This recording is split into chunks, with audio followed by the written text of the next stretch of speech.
So hello viewers, তোমরা সবাই কেমন আছো? আশা করি তোমরা সবাই ভালোই আছো। আবার একটা ইন্টারেস্টিং নাটক চলে আসলো পল্লীগ্রাম টিভিতে। এই নাটকটির নাম হচ্ছে দোস্তি। এই নাটকটির পার্ট 1 তোমরা সবাই দেখেছো, আজ পার্ট 2 চলে এসেছে। তোমরা সবাই গিয়ে নাটকটি একটু দেখে নাও। তো এক্ষুনি নাটকটি পোস্ট হয়ে গেল পল্লীগ্রাম টিভিতে, তোমরা দেরি না করে গিয়ে ভালো করে দেখে নাও। দোস্তি নাটকটি খুব ভালো লাগবে। তোমরা ইতিপূর্বে 1 নম্বর পার্টটি দেখেছো, এবার 2 নম্বর পার্টটি দেখে আসার পরে কমেন্টে জানাবে যে কেমন হয়েছে নাটকটি। আর হ্যাঁ, তোমরা কমেন্টে জানাবে যে তোমরা কার নাটক বেশি দেখতে চাও।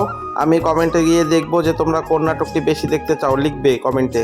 ফাইনালি তোমরা কে কোথা থেকে দেখছো সেটা তোমরা কমেন্টে বলছো না, আজকে অবশ্যই কমেন্টে বলবে যে কে কোন জেলা থেকে দেখছো এই ভিডিওটি। আর হ্যাঁ, আমি তোমাদের রিকোয়েস্ট করছি তোমরা এক্ষুনি জলদি গিয়ে পল্লীগ্রাম টিভিতে গিয়ে এই নাটকটি দেখে আসো, খুব ভালো লাগবে। আশা করি সব নাটকের চাইতে এই নাটকটা খুবই সুন্দর হয়েছে। আর হ্যাঁ, তোমরা পার্ট 1 আর পার্ট 2 দেখলেই বুঝতে পারবে যে সামাদ আর টনিকে কি বলেছিল। এই সামাদ আর টনি দুজনেই সালমার খুব সেবা যত্ন করেছিল, তারপর দুজনেই সালমাকে ভালোবাসতে থাকে।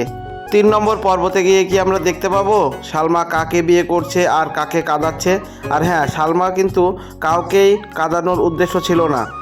তারপরে সালমাকে বলে যে 1 মাস পরে আমি তোমাকে বিয়ে করব। সালমা টনিকেও বলেছে যে আমি তোমাকে বিয়ে করব। তো একজন মানুষ তো দুজনকে বিয়ে করতে পারে না।